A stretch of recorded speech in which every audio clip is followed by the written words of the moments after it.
السلام علیکم. اسی پروگرام جو آغاز کیا تھا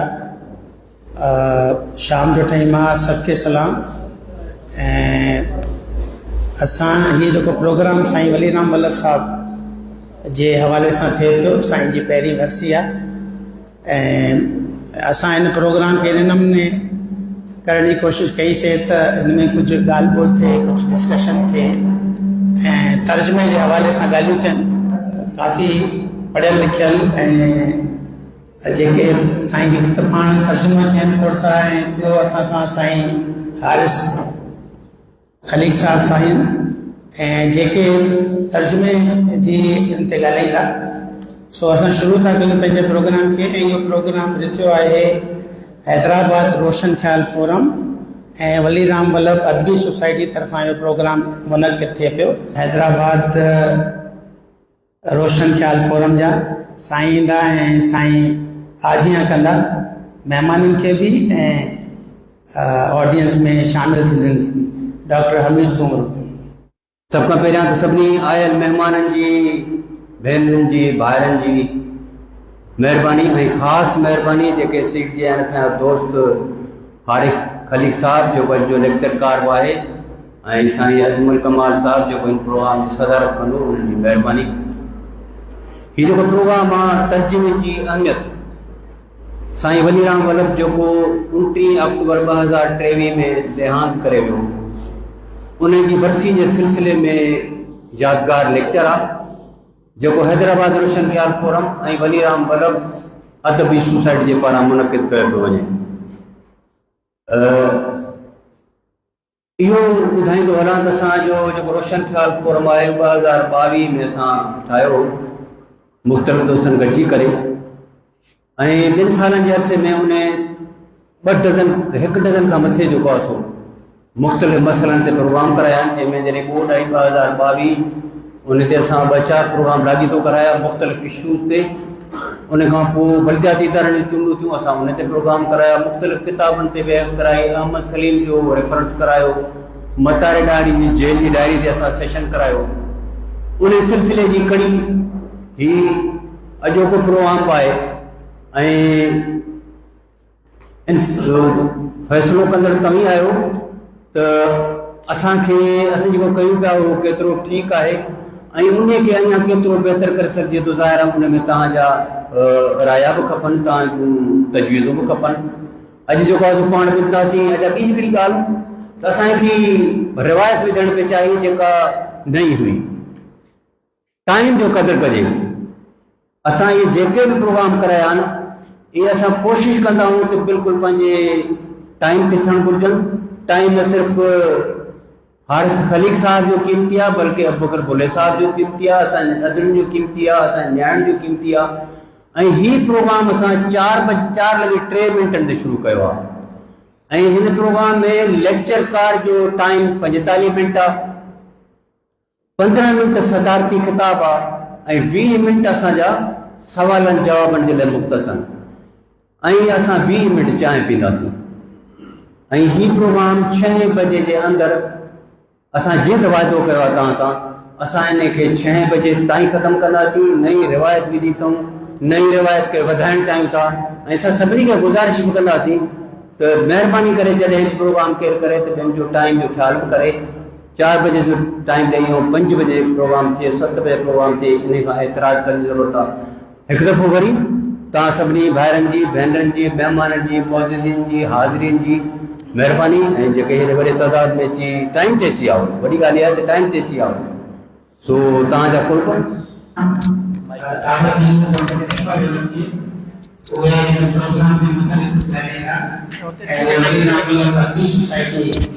जे नुमाइंदे तौर ते कुझु ॻाल्हाईंदा. डॉक्टर पुष्पा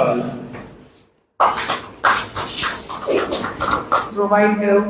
हीउ प्रोग्राम उन सिलसिले जी पहली कड़ी आहे जंहिंजो बाबा बुनियाद रखियो. 85 साल उन्हनि जदोजहद कई, जाकोड़ कई अदबी मैदान में ऐं पंहिंजे इल्म जो ॾीओ ॿरियल ई रखियो आख़िर तक. जॾहिं पुछंदासीं बाबा कहिड़ा हाल आहिनि, कहिड़ी तबियत आहे, त पहिरियों इहो ई चवंदा बाबा मां लिखी नथो सघां, मूंखे हाणे ॾिसण में सही नथो अचे। त उनजी इहा जेका चाह आहे इल्म जे लाइ, अदब जे लाइ, कम जे लाइ, छो जो कम सां उहो कमिटेड हुआ, ॾींहुं राति हर वक़्तु उहो इन्ही कम में लॻा रहंदा। असां सोचियो त असां उहो ॾीओ अञा ॾीए खे ॾीए सां मिलाए इहो सिलसिलो जारी रखूं। इनजे करे असां सोचियो त इहो लेक्चर्स जो सिलसिलो असां शुरू कयूं ऐं बाबा जो कमु ज़्यादातर ट्रांसलेशन्स में हो, जेको कि हिकु पुल जो कमु कंदो आहे, हिकिड़े कल्चर, हिकिड़े अदब, हिकिड़े माहौल खे ॿिए माहौल सां कनेक्ट करण जो कमु कंदो आहे, कल्चर खे कल्चर सां जोड़ण जो कमु कंदो आहे। त असां सोचियो त इहो लेक्चर जो सिलसिलो असां शुरू कयूं। साहिब जे विच में असां घणो टाइम रहूं, सो मां साईं खे दावत ॾींदुसि त अचनि ऐं पंहिंजे ख़्यालनि जो इज़हार आरिफ़ खलील साहब। यादगारी जलसे में शरीक होना है, बल्कि तर्जुमे और खुसूसन अदबी तराजुम के बारे में बात भी करनी है। तो मैं कुछ परेशान हुआ क्योंकि मैंने ज़िंदगी में चंद नज़मों के अलावा कभी किसी कहानी या गैर अफसानवी अदब का तर्जुमा नहीं किया। मैं बुनियादी तौर पे तर्जुमा निगार, तर्जुमाकार, मुतरजिम नहीं हूँ। मैंने इनसे अर्ज़ किया कि भाई मैं सिर्फ एक थोड़ा सा छोटा सा निहायत अदना कारी हूँ आलमी और मकामी अदब के तराजुम का, और इसी हैसियत से आपके सामने कुछ अर्ज़दाश्त, कुछ गुजारिशात रखूँगा। मगर कमलेश्वर मुसिर रहे। मजीद घबराहट ने उस वक्त घेरा जब 4 दिन पहले पता चला कि अजमल कमाल जैसे बाकमाल मुसन्निफ, मुदीर और मुतरजिम इस मजलिस की सदारत फरमाएंगे। मुझे पढ़े लिखे लोगों से बहुत डर लगता है। साईं वली राम से भी लगता था, मोहम्मद सलीमुर रहमान साहब से लाहौर में बहुत डर लगता है, अजमल से भी लगता है। चुनाचे अब जो भी मैं बातें करूंगा उनमें कमी और कजी की जिम्मेदारी मेरी और कमलेश्वर की मुश्तरका जिम्मेदारी समझी जाए। आप में से बहुत से दोस्तों के इल्म में है, लेकिन मैं आपको याद करा दूं कि मेरे चचा और चची हैदराबाद में रहते थे और मेरी छोटी फूफी Tando Mohammad Khan girls high school की कई दहाइयों तक प्रिंसिपल रहीं। इसलिए बचपन और नौजवानी का बहुत हिस्सा इन शहरों में गुजरा। उसमें जामशोरो भी शामिल है, हाला भी शामिल है। जब कुछ फिक्री और सियासी होश संभाला तो हैदराबाद में मुकीम जिन 2 बुजुर्गों से शफकत और मोहब्बत का ताल्लुक कायम हुआ वो साईं वली राम वल्लभ और इब्राहिम जोयो साहब थे। वल्लभ साहब से मेरा तारुफ मरहूम आसिफ फरूखी ने कराया और जोयो साहब से मेरे दोस्त और साबिक हमकार जफर जुनेजो ने, जो बड़ी खुशी है मुझे कि यहाँ मौजूद हैं। मुझे अपनी दोनों पहली मुलाकातें इनसे, इन लोगों से याद हैं जो 90 की दहाई में हुई थी। मैंने इन दोनों बुजुर्गों की तसनीफात और गुफ्तगू की सोहबतों से बहुत फैज़ हासिल किया। वल्लभ साहब सन 2002 में मेरी एक अपनी अंग्रेजी तख्लीकी नॉन फिक्शन की किताब की ज़ैबिस्ट कराची में होने वाली तकरीब रुनुमाई में शिरकत के लिए खुसूसी तौर पर हैदराबाद से कराची आए और जहाँ तक मुझे याद है उन्होंने ही सदारत की थी और मुफस्सिल मज़मून पढ़ा था अंग्रेज़ी में, चूँकि वो किताब अंग्रेज़ी में थी। आज मेरे लिए ये बहुत बायस एजाज़ है कि आपने इस मौके पर मुझे यहाँ मदऊ किया है। तराजिम और फिर अदबी तराजिम से मुताल्लिक चंद गुजारिशात पेश करने से पहले मुख्तसरन ये ज़रूरी समझता हूँ कि वली राम साहब के काम को याद कर लिया जाए। हालांकि यहाँ मौजूद तकरीबन तमाम दोस्त उनसे अच्छी तरह वाकिफ होंगे।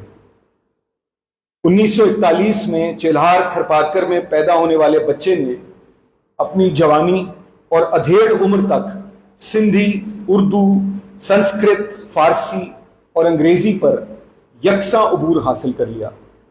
सिंधी जबान में तबाजात, ओरिजिनल कहानियां, मज़ामीन, तबसरे, तज्ज़िये और शायरी की और बहुत नाम कमाया। मगर 82 बरस की उम्र तक पहुंचते पहुंचते 40 के लगभग किताबों का सिंधी में तर्जुमा कर दिया। किसी जबान और किसी समाज और किसी कौम पर, खास तौर पर वो जबान अगर तीसरी दुनिया की कौमों में बोली जाती हो, इससे बड़ा एहसान क्या हो सकता है। हमारी रियासत और हमारे समाज की इल्मी और फिक्री सतह बुलंद करने के लिए ये निहायत ज़रूरी है कि हमारी अपनी ज़बानों में अलूम और अदब के तराजम मुहैया किए जाएं, और अगर मुतरजम वल्लभ साहब जैसा हो तो तर्जुमा बजाते खुद एक गहरे तख्लीकी अमल का मजहर होता है। जो काम पूरे पूरे इदारे बरसों में नहीं कर पाते, वो एक आदमी ने कर दिखाया। अपनी माँ बोली को वो जितना मालामाल कर सकते थे, उससे कहीं बढ़कर किया। उनके काम की पजीराई, और मैं इसका गवाह हूं क्योंकि मैं इन तमाम मुल्कों में जा चुका हूं और जाहिर है कि मिलता हूं दोस्तों से। उनके काम की पजीराई भारत से लेकर शुमाली अमेरिका तक आबाद सिंधियों में भी उसी तरह से हुई जैसे सिंध में या पाकिस्तान के दीगर इलाकों में। अजीज दोस्तों, तर्जुमे की अहमियत पर अब मैं आता हूं, जो कि आज की गुफ्तगू का बुनियादी नुक्ता है। अच्छा, आप लोगों ने भी सुना होगा और हम सब ने बचपन से बहुत से संजीदा लोगों को भी कहते सुना था कि भाई अदब का तर्जुमा नहीं हो सकता। फिक्शन का अगर निहायत मुश्किल है तो शायरी का तो नामुमकिन समझिए। इस मफरूज़े, बल्कि अगर इजाजत दे तो मैं कहूं कि इस लायानी ख्याल को अगर दुरुस्त तस्लीम कर लिया जाए तो मतलब यह है कि या आप दुनिया में बोली जाने वाली हज़ार ज़बानें सीख लें अगर आप अपनी ज़बान के अलावा दुनिया का अदब भी पढ़ना चाहते हैं, वरना अगर आप खुशकिस्मती से 2 या 3 ज़बानें लिख पढ़ सकते हैं तो बस उनमें लिखी जाने वाली तख्लीकात, बराह रास्त तबाजात लिखी जाने वाली तख्लीकात से वाकिफ रहें। दुनिया के बेशतर लोग आज भी अक्सरियत महज 1 या 2 ज़बानें बोलते हैं, और बड़े बड़े अदीब और शायर भी ऐसे गुजरे हैं जिनकी कुदरत सिर्फ 1 ज़बान पर ही रही है। ज़बानें हैवान नातिक का, इंसानों का मुश्तरका असासा है, और एक से दूसरी ज़बान में तर्जुमा, जो अभी डॉक्टर पुष्पा ने भी बात कही, कौमों और लिसानी गरोहों के माबैन मुकालमे और एक दूसरे की तख्लीकी कायनात यानी क्रिएटिव यूनिवर्स से आगाही का बुनियादी जरिया। कुर्रे अर्ज पर आबाद मुख्तलिफ मुआशरों और सकाफतों को एक दूसरे को समझने, मुश्तरक इंसानी नफ्सियात और मुतफर्रिक समाजी तजर्बात, यानी हमारी एक कॉमन ह्यूमन साइकी है और हमारे डाइवर्स डिफरेंट सोशल एक्सपीरियंसेस हैं जिस इलाके में हम रहते हैं। इन सब से वाकिफ होने और इंसानी रंज की कसीर जहाद से, यानी जो पेथोस की जो multiple dimensions of human pathos है, उन सब से आशना होने का जरिया ही एक दूसरे की ज़बानों में तख्लीक किए जाने वाले अदब से आशना होना है। दुनिया की दीगर ज़बानों में लिखे जाने वाले अदब को तर्जुमे के जरिए ही कारी तक, किसी भी ज़बान के कारी तक पहुंचाया जा सकता है, और अगर ये न होता तो ना हम फ्योदोर दोस्तोयेव्स्की और तुर्गनेव और गोरकी से वाकिफ होते, ना मार्केज, नरूदा और महमूद दरवेश से, और कितने गरीब होते अगर ये सब ना होता। हम में से जिन लोगों ने अंग्रेजी पढ़ रखी है वो भी फ्रांसीसी, जर्मन, हस्पानवी, चीनी, जापानी, कोरियाई और अरबी अदब अंग्रेजी तर्जुमे ही के जरिए से पढ़ते हैं। पाकिस्तान एक कसीर कौमी और कसीर लिसानी मुल्क है, दुनिया के कई और ममालिक की तरह। हमारे यहाँ 72 छोटी बड़ी ज़बानें बोली जाती हैं। यहाँ छोटी बड़ी से मुराद बोलने वालों की तादाद से है। कदर के एतबार से हर ज़बान जो इंसान जहाँ कहीं भी बोले वो मसावी तौर पर अहम है। सो हमारे यहाँ सिंध में अगर आप पश्तो या ब्रुशिस की ज़बान में लिखे जाने वाली नज़में या कहानियां पढ़ना चाहें तो तर्जुमे में ही पढ़ेंगे। एक मुल्क के अंदर, کیونکہ اگر 72 زبانیں بولی جاتی ہیں تو اس میں سے آپ کتنی کوئی سیکھ سکتا ہے؟ یعنی 7 زبان بھی بس 7 زبانوں پہ ہی رک جاتا ہے. یہ بات بھی یاد دہانی کے لیے ضروری ہے کہ بہت برسوں سے دنیا کے علمی معاشروں کی کئی جامعات میں ٹرانسلیشن کو انڈر گریجویٹ کی سطح سے ہی مضمون کے طور پر متعارف کرا دیا گیا ہے. ایک زبان سے دوسری میں ترجمہ کرنے کو فن کی طرح اور نظری اور سائنسی تھیوریٹیکل اور سائنٹیفک بنیادوں پر سکھایا جاتا ہے. یعنی 4 سال کا انڈر گریجویٹ ڈگری کورس ہوتا ہے اگر آپ ہسپانوی سے انگریزی میں ٹرانسلیشن کرنا چاہیں امریکہ میں، یا آپ فرینچ سے جرمن میں ٹرانسلیشن کرنا چاہیں تو وہ ہائی اسکول کے بعد اسٹوڈنٹس کو انرول کر لیتے ہیں. آج دنیا کے بہت سے ملکوں میں ماہر مترجمین پر مشتمل ادارے، یونیورسٹیز، جامعات، سرکاری اور غیر سرکاری دارالترجمہ سال 2 سال کے اندر اندر اس وقت کی مختلف زبانوں میں چھپنے والی ہر اہم کتاب کا ترجمہ اپنی زبان میں مہیا کر دیتے ہیں. ذاتی طور پر میں جن شعراء سے سب سے زیادہ متاثر ہوں، یعنی عالمی ادب سے، چونکہ میرا بنیادی جو دلچسپی ہے اور چیزوں کے ساتھ ہے لیکن بنیادی دلچسپی شاعری میں ہے، ان سب کو میں نے انگریزی تراجم کے ذریعے سے پڑھا ہے. اور میں چند نام لیتا ہوں آپ کے سامنے، اور آپ سوچیں گے آپ میں سے بیشتر لوگ ان سب سے واقف ہیں، اور آپ نے بھی یا انہیں انگریزی میں پڑھا ہے یا سندھی میں پڑھا ہے یا اردو میں پڑھا ہے. وہ آنا اخمتووا اور اوسپ مینڈلسٹام روسی میں لکھتے ہوں، چسلاو ملوش پولش میں، لورکا ہسپانوی میں، بودلیر، ویلری اور ملارمے فرانسیسی میں، گویٹے اور ہائنے جرمن میں، ایڈونس نذیر قبانی اور محمود درویش عربی میں، یا فروخزاد اور احمد شاملو فارسی میں. یہی صورتحال نثر میں ہے، چاہے وہ اطالو کالوینو اور امبرتو ایکو اطالوی میں لکھتے ہوں یا ملان کنڈیرا چیک اور فرانسیسی میں. ہم پر ولی رام ولبھ سمیت تمام مترجمین کا بہت احسان ہے. خاص طور پر پاکستان میں اگر عمدہ ترجمہ کرنے والوں کی بے لوث اور پرخلوص کاوشوں کو نہ سراہا جائے تو یہ بیجا ہوگا.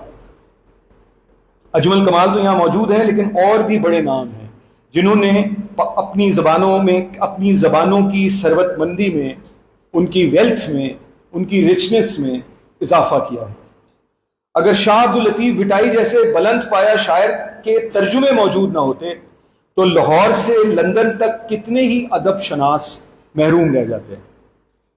ایک دلچسپ مثال اور پھر ایک واقعہ آپ کی نظر کروں، کیونکہ مجھے پورا اندازہ ہے کہ یہ ایک بہت ہی خشک موضوع ہے. ہمارے ہاں کی لوک داستان، جسے کچھ کہانی کے فرق کے ساتھ پنجاب میں سونی مہیوال اور سندھ میں سونی مہر کہا جاتا ہے، اس میں سونی کو کھلانے کے لیے جب مہیوال مچھلی، وہ یہ چناب سے حوالہ ہے، مچھلی نہیں پکڑ پاتا تو اپنی ران سے گوشت کا ٹکڑا کاٹ کر بھون دیتا ہے. بالکل یہی کہانی تو نہیں، مگر اس سے ملتی جلتی کہانی ایک ماں کی ہے جو شدید سردی سے مر جانے والوں میں صرف اپنے بچے کے ساتھ بچ پاتی ہے. یہ قطب شمالی کے نزدیک، نارتھ پول کے پاس آرکٹک سمندر کا علاقہ ہے. اب آپ چناب سے آرکٹک سمندر، سندھو سے آرکٹک سمندر تک چلے جائیں. وہ جب اپنے بھوک سے بلبلاتے بچے کے لیے مچھلی پکڑنے کے لیے چارہ ڈھونڈتی ہے تو کچھ نہیں ملتا. وہ اپنی ران سے گوشت کا ٹکڑا کاٹ کر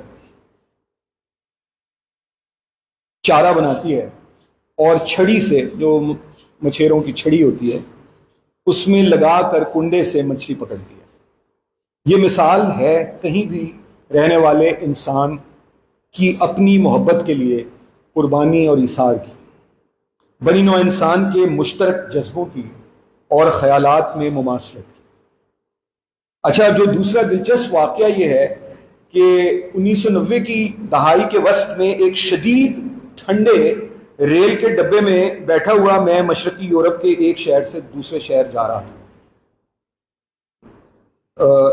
سوویت یونین کا فال ہو چکا تھا، ایسٹرن بلاک ختم ہو چکا تھا، اور میں وہاں اس وقت، آپ نے ذکر کیا تھا ڈاکٹر مرلی دھرن نے بھی، کہ میں اس وقت وہاں ایمنسٹی انٹرنیشنل کے لیے کام کرتا تھا. سامنے بیٹھی، میرے سامنے ڈبے میں، اسی ڈبے میں میرے سامنے بیٹھی 2 عمر رسیدہ خواتین بھی ریل گاڑی کی ٹھنڈ اور سست چال سے تنگ تھی. مجھے کچھ محسوس ہوا کہ وہ ایک کتاب پر بات کر رہے ہیں اور بالکل نارمل، جیسے آپ کہتے ہیں مڈل کلاس یا اپر ورکنگ کلاس خواتین. چونکہ روس اور مشرقی یورپ میں کتابوں کا اور تعلیم پر بہت زور تھا، تو وہ بوڑھی خواتین تھیں. کچھ دیر بعد، اور وہ کتاب ایک خاتون کے ہاتھ میں بھی تھی، ان دو میں سے ایک خاتون نے. کچھ دیر بعد انہوں نے مجھ سے پوچھا کہ میں مسافر ہوں تو کہاں سے آیا ہوں. میں نے بتایا پاکستان سے، تو ہنسنے لگی. ان دونوں نے تہمینہ درانی کی کتاب مائی فیوڈل لارڈ کا غالباً پولش یا روسی میں ہونے والا ترجمہ پڑھا تھا. اب کچھ باتیں ترجمے کی اہمیت سے آگے بڑھ کر ترجمے کے تخلیقی عمل، بنیادی کنڈیشنز، بنیادی شرائط اور اس احتیاط سے متعلق جو ایک ترجمہ کرنے والے کو جن کا خیال رکھنا چاہیے اور جو بحیثیت قاری کے پڑھنے والے پر براہ راست اثر انداز ہوتی ہیں. یہ باتیں بحیثیت میں پڑھنے والے کے، ایک ترجمے کے پڑھنے والے کے طور پر، خاص طور پر ان دوستوں اور ساتھیوں کے لیے کرنا چاہتا ہوں، کیونکہ یہاں بہت اچھی بات ہے کہ بہت سے کم عمر لوگ موجود ہیں. اگر آپ یہ کام شروع کرنا چاہتے ہیں، وہ دوست جو اس کام میں نئے ہیں یا شروع کرنے کا ارادہ رکھتے ہیں، یا اگر پہلے سے بھی کر رہے ہیں، تو یہ باتیں ان کو پیش نظر رکھنی چاہیے. یہ وہ باتیں ہیں جن پر میں نے محمد سلیم الرحمان صاحب کا ذکر کیا، ڈاکٹر محمد عمر میمن اور ولی رام ولبھ صاحب تک جتنے بھی ہمارے اچھے مترجم گزرے ہیں، انہوں نے ان سب نے ان پر عمل کیا ہے، ان پر قائم رہے ہیں، انہیں پیش نظر رکھا ہے. پہلی بات یہ ہے کہ آپ کو دونوں زبانوں پر عبور ہونا چاہیے، جو آپ کا ماخذ ہے، جو سورس ہے، اور جو آپ کی ہدفی زبان ہے، جو ٹارگٹ لینگویج ہے. تو دونوں زبانوں کی ادبی تاریخ سے اگر یکساں نہ بھی صحیح تو بڑی حد تک دونوں سے آگے ہی ہے.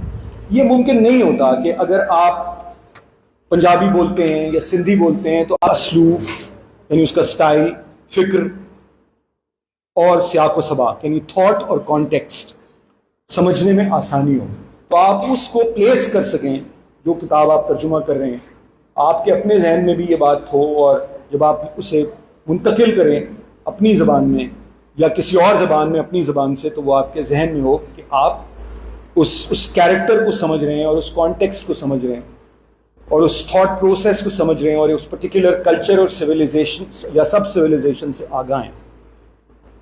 چوتھی بات یہ کہ تاثر برقرار ہے اصل تحریر کا، جو اس کا امپیکٹ ہے، مگر مفہوم بھی جو معنی ہیں پوری طرح اس زبان میں منتقل ہو جائے جس میں ترجمہ کیا جا رہا ہے. اسی سے جڑی ہوئی بات کہ محاورات کے ایڈیمز جو آپ کے ہوتے ہیں، ہر زبان کے اپنے محاورے ہوتے ہیں، ایڈیمز ہوتے ہیں، اس کے متبادل مل جائیں تو استعمال کر لیں، ورنہ ان کا آسان ترجمہ کر لیں. چہ جائے کہ آپ کو اتنا عبور ہو کہ آپ نیا محاورہ یا مثل، ایڈیم، پروورب کریٹ کر لیں. یہ بہت بڑے لکھنے والے کرتے ہیں جو زبان کو نئے سرے سے ڈیفائن کر دیتے ہیں. یہ عام مترجم نہ کر سکتا ہے، نہ اسے کمٹ کرنا چاہیے.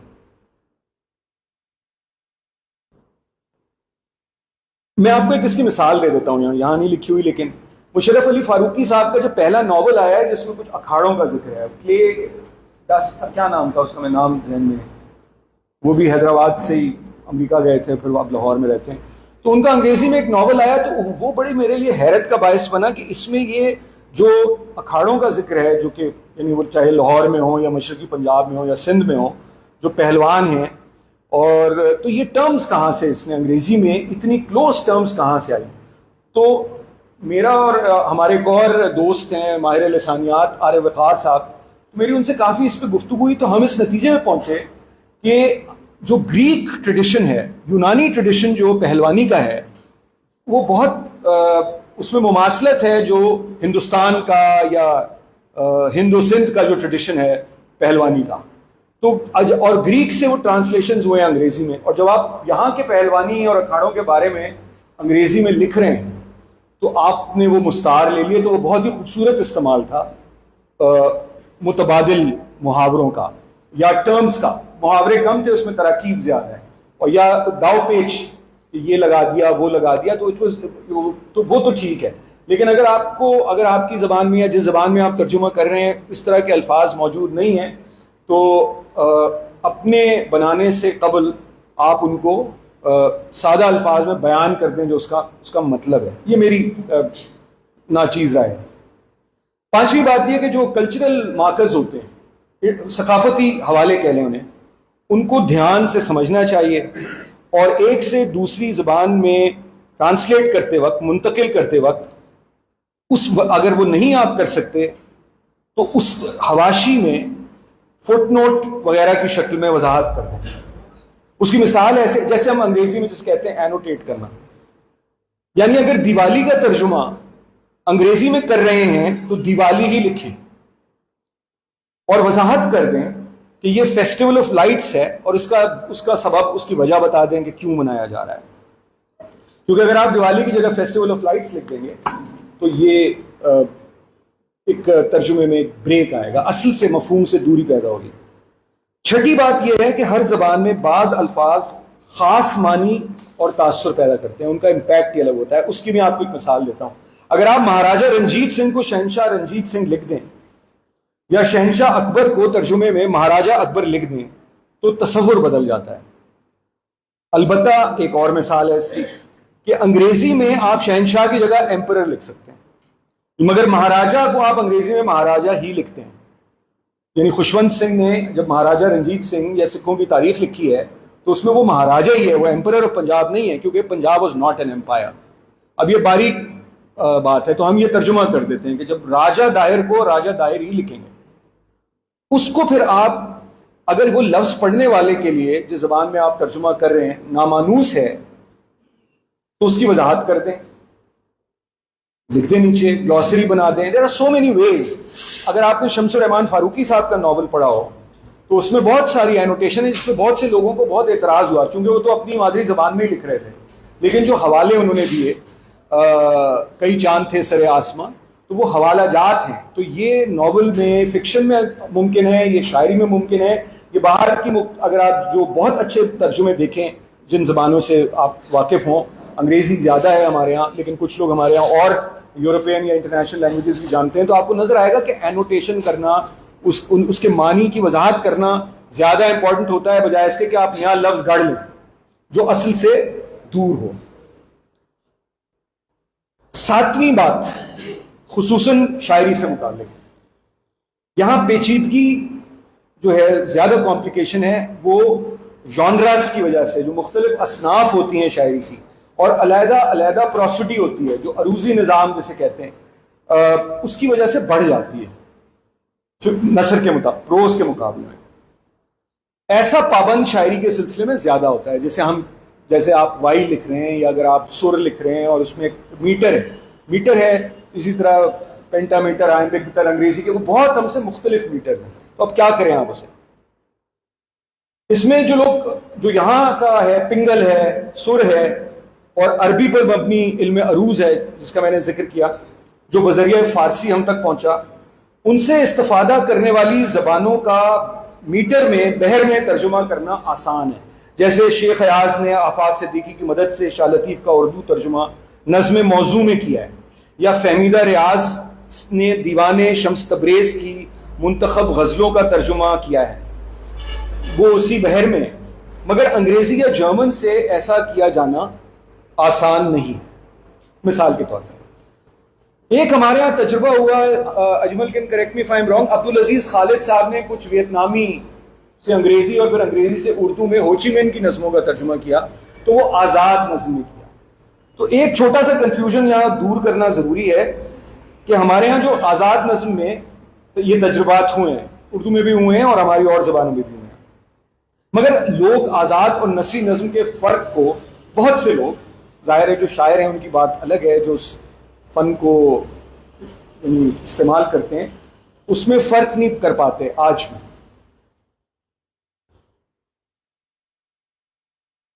آزاد نظم میں بحر ہوتی ہے، میٹر ہوتا ہے آزاد نظم، اور وہ کم زیادہ ایلیمنٹس اس کے جو میٹر کے سلیبلز یا ایلیمنٹس جو ہیں وہ اس کے کم زیادہ ہوتے ہیں. مثال کے طور پر اگر عربی کی ایک مشہور بحر ہے فاعلاتن فاعلاتن فاعلاتن فاعلہ، جس میں آپ فارسی اور اردو میں تو بہت کلام دیکھیں گے، اب آپ کو یہی بحر سندھی، سرائکی، پنجابی میں بھی استعمال ہوتی نظر آتی ہے. اور کیونکہ ہر سب زبانوں پہ ایک دوسرے کے اثرات ہیں، تو اب وہ آزاد نظم میں یہ ہوگا کہ فاعلاتن فاعلاتن فاعلہ، اور پورا مصرع بریک کر کے پڑھیں گے. تو جو اچھی آزاد نظم اگر آپ پڑھتے ہیں کسی بھی زبان میں تو وہ پورا ایک مصرع ہوتی ہے، آپ بغیر پوز کے اسے پڑھ سکتے ہیں.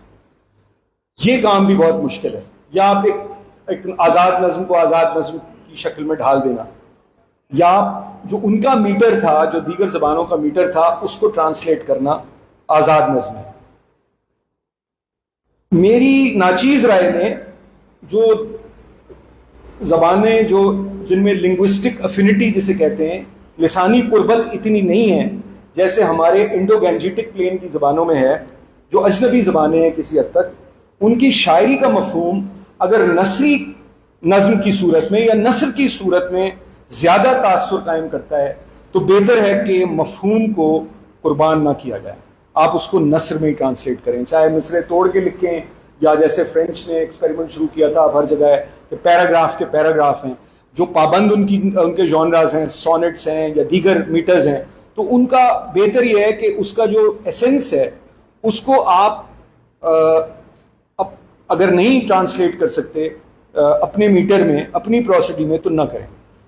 یہاں میں آپ کو وقت میرے پاس 5 منٹ غالباً رہ گئے ہیں، بلکہ میں اس سے بھی کم میں ختم کرتا ہوں. میں اس کی تفصیل ہے، ایزرا پاؤنڈ نے اس کے اوپر کچھ کام کیا ہے، جو لوگ دلچسپی رکھتے ہیں وہ ضرور پڑھیں، کہ 3 طرح کی نظمیں ہوتی ہیں. 3 طرح کی نظموں میں ایک نہایت مشکل ہے ترجمہ کرنا، ایک آسان ہے، اور ایک نسبتاً آسان اور ایک بہت آسان. تو اس کی ٹرانسلیشن، پوئٹری کی ٹرانسلیشن پہ تھیری ہے، اسے میرا خیال ہے کہ اس بابت میں ہمیں وہ پڑھنا چاہیے. اب آخری بات اس سلسلے میں، 8ویں اور آخری بات یہ ہے کہ کسی ادب پارے کا اصل ٹیکسٹ سے، اصل متن سے متاثر ہو کر تخلیقی ترجمہ، کریٹو ٹرانسلیشن کیا جا سکتا ہے، کیا گیا ہے، اور کیوں نہ کیا جانا چاہیے. کیونکہ ایک کنٹینیوم ہے، آرٹ کا، لٹریچر کا، ہسٹری کا کنٹینیوم ہے، اس میں یہ ضرور ہونا چاہیے، مگر پھر یہ اصل ترجمہ نہیں شمار کیا جائے گا. یہ ایک طرح سے کسی دوسری تخلیق سے متاثر ہو کر اس سے ماخوذ نیا کام ہے. ہمارے ہاں بعض دوست یہ بھی کرتے ہیں کہ اس کو ری رائٹ کر دیتے ہیں اپنی سہولت سے، اور پھر کہتے ہیں کہ یہ فلاں کتاب کا ترجمہ ہے. چلتے چلتے تراجم کی طاقت کے بارے میں اور اس ضمن میں ایک آدھ دلچسپ بات، یہ کافی وثوق سے سننے میں آیا ہے، یعنی کافی مستند لوگوں نے بتایا ہے ہندوستان سے تعلق رکھنے والے، کہ بھارت کے غالباً دوردرشن پہ چلا تھا، مہیش وہ کس پہ، دوردرشن پہ تھا یا زی نیوز پہ تھا، کسی بہرحال یا تو سرکاری ٹی وی پہ یا کسی نجی ٹیلی ویژن نے رامائن کی، اتر رامائن کی ڈرامائی تشکیل کی تھی، اس کا پلے بنایا تھا. ہم میں سے بہت سے لوگوں نے دیکھا ہے، اور بہت خوبصورت پریزنٹیشن تھی. اس کی بنیاد جو تھی وہ پنڈت برج نارائن چکبست لکھنوی کی لکھی ہوئے اردو متن پر، چونکہ that is the contemporary language in north India, اور at least the link language in parts of India. تو وہ ہندوستانی میں یا اردو میں جو انہوں نے رامائن کا ٹرانسلیشن کیا تھا، چونکہ تو وہ ڈرامائی تشکیل اس کی بنیاد پہ تھی، not on the original text. تو اگر وہ ٹرانسلیٹ نہ ہوتی تو وہ آج جس طرح سے زبانیں بدلتی ہیں، دنیا کی ہر زبان بدلتی ہے، ایوالو کرتی ہے، آگے بڑھتی ہے، پیچھے ہٹتی ہے، یہ سب چلتا ہے. دوسری مثال یہ ہے کہ احمد فراز صاحب کہتے تھے کہ اگر مرزا غالب کا کوئی شعر انہیں بہت مشکل لگے تو وہ اسیر عابد کے کیے ہوئے دیوان غالب کے پنجابی ترجمے سے مدد لیتے ہیں. اسیر عابد نے انتہائی باکمال دیوان غالب کا پنجابی ترجمہ کیا ہے، جو کہ ظاہر ہے کیونکہ وہ زبانیں نزدیک ہیں تو اس لیے وہ بالکل وہ غزل کی شکل میں غزل ہے. میرا خیال ہے وقت بھی پورا ہو گیا ہے، اور میں اسی काफ़ी तफसील से मैंने बात की है। यहाँ आकर बोलने की दावत दी। तो जिस वक्त कमलेश्वर का फ़ोन आया तो हम इस मौजू पे बात कर रहे थे कि जो मैंने अभी जिक्र किया कि जो सिंधी में जो तर्जुमे हुए थे और जो आउट ऑफ प्रिंट हैं उनको दोबारा शाये किया जाए और उसका एक पीरियोडिकल जारी किया जाए। तो मुनव्वर सोलंकी साहब के पास ऐसे बहुत से तर्जुमे जमा हैं, तो हमने तय किया कि एक सिंधी का एक रिसाला निकाला जाए जो साल में 3 या 4 शुमारे आएँ। तो इस सिलसिले में मैं इनसे बात भी करना चाह रहा था जब इनका फ़ोन आया। उन्होंने कहा कि आपसे मिलने का एक मौका आ रहा है। तो ये हारिस खलीक साहब इस सीरीज़ का पहला लेक्चर दे रहे हैं, तो उस मौके पर हम बातचीत कर सकते हैं। तो मुझे उसके बाद याद आया कि जब यहाँ मैंने कैंट कॉलेज से FSC किया था, उसके बाद दाऊद कॉलेज में मैंने अप्लाई किया कराची में, तो 1 साल मेरा एडमिशन नहीं हुआ, मतलब एडमिशन हो गया था लेकिन किसी टेक्निकल वजह से। तो 1 साल मैंने यहाँ रह के सिर्फ पढ़ा। यहाँ PACC में एक अंग्रेज़ी की क्लास होती थी, क्योंकि मैं उर्दू मीडियम से आया था तो हमारी अंग्रेज़ी कोई ऐसी नहीं थी कि मैं कुछ सीधा पढ़ सकूं। तो वो मैंने सीखा। उसके अलावा फिर पढ़ना शुरू किया उर्दू। तो फिर मेरा एडमिशन अगले साल हो गया। 76 में मैं हैदराबाद से चला गया।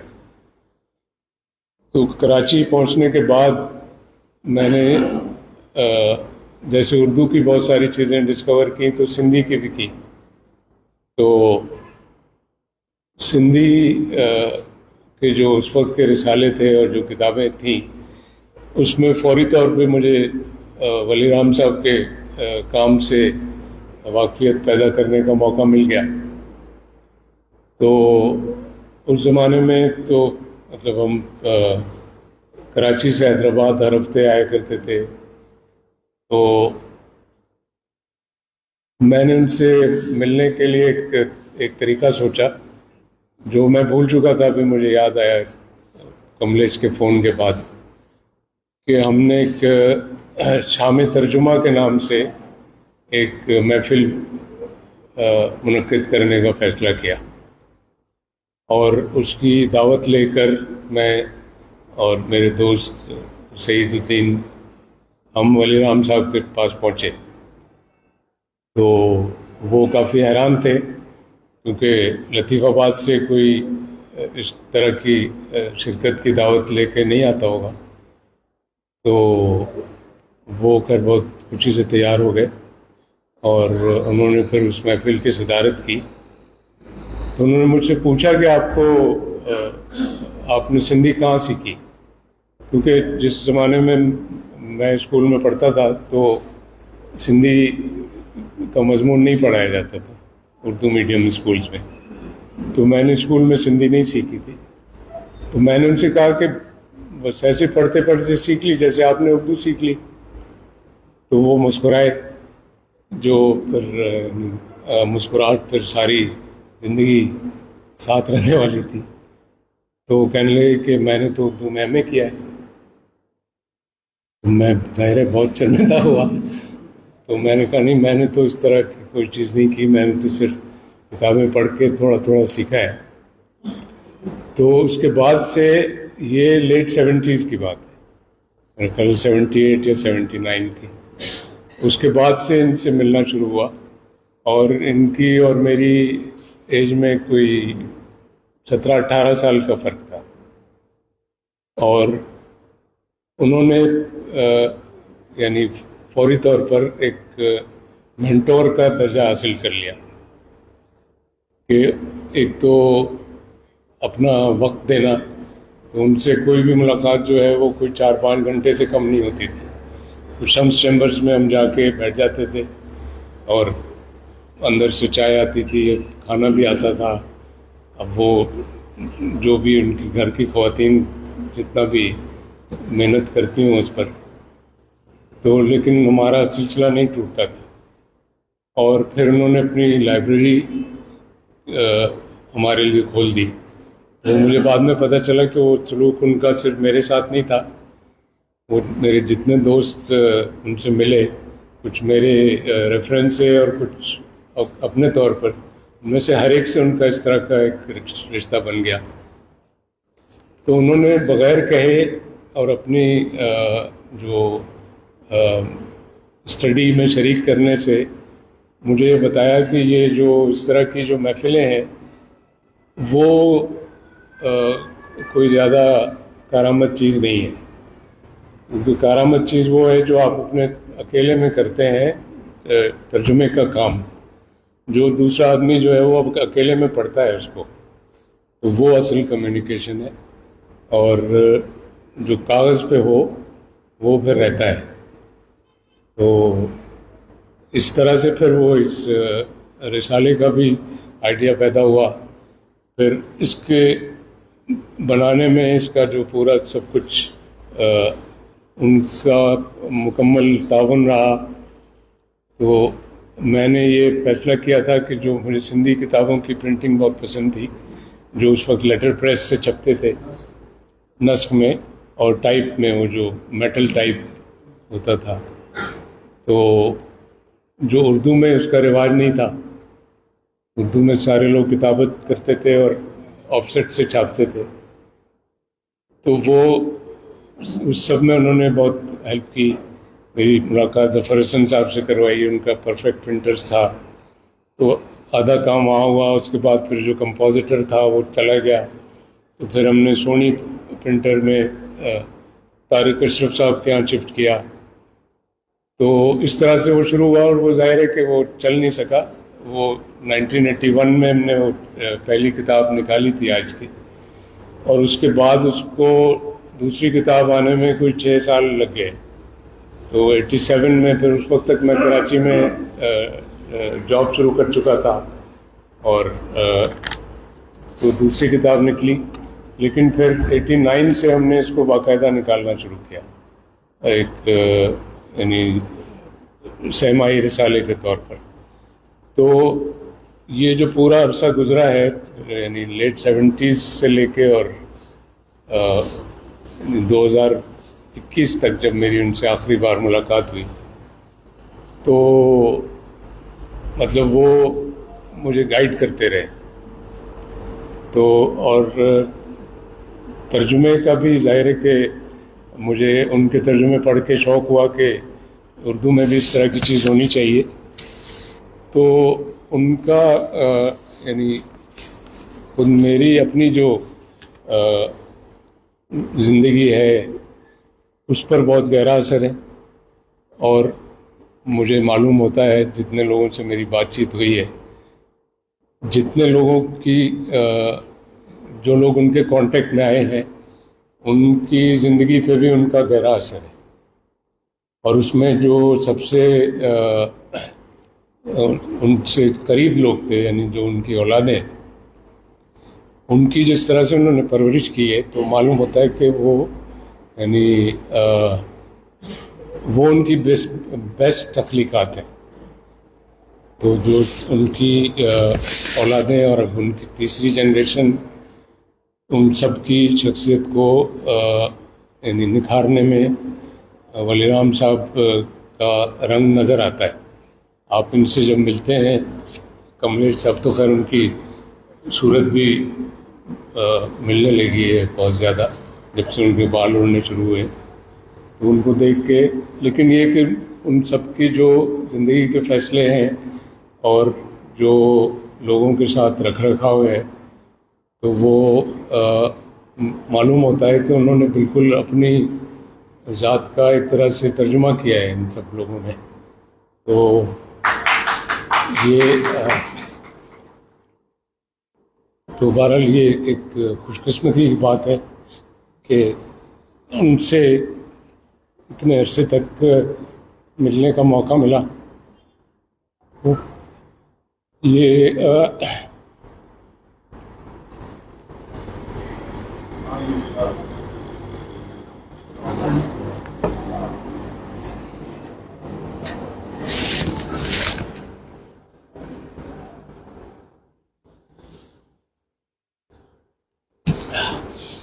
سوری، اصل میں یہ حیدرآباد کا پہلا چکر ہے جب ولی رام صاحب نہیں ہیں، تو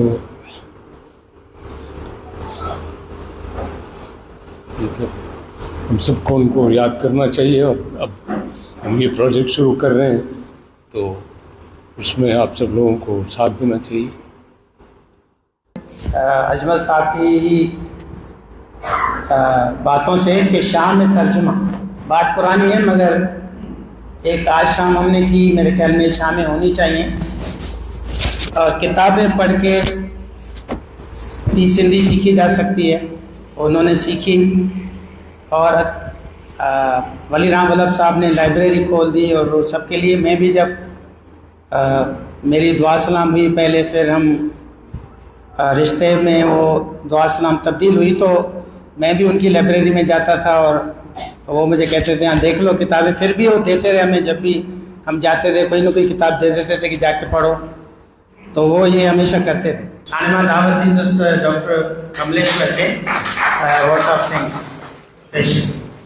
مہربانی سر، سب کا پہری حیدرآباد روشن خیال forum M H power institute کے سائیں نریندر صاحب جو، سائیں حمید سمرو صاحب جو، خاص طور پہ اسانے حارث خلیل صاحب جو، جے مجھے نمانے عرض سے اسلام آباد کا خاص کئی آیا، انہوں نے ایڈی نفاست سے ایڈو زبردست مقالو پڑھو، وہ ترجمے کے حساب سے سمجھا تو میرے پان کے انہوں نے میں اس فیلڈ میں بہت نیا ہوں اور مجھے نہیں معلوم، مگر میں سمجھتا ہوں کہ انہوں نے بڑی کمال کی ایک اکیڈمک کنٹریبیوشن ہے۔ میں ان سے یہ آرٹیکل لینا چاہوں گا، ہوں چاہیندس تو بیو جو لیکچر تھیندو تو تاکہ پرنٹ فارم میں اسانے اجمل صاحب سے ان کی مدد سے اصا چاہینداسیں تو کہ اردو سندھی میں ترجمو کرائے۔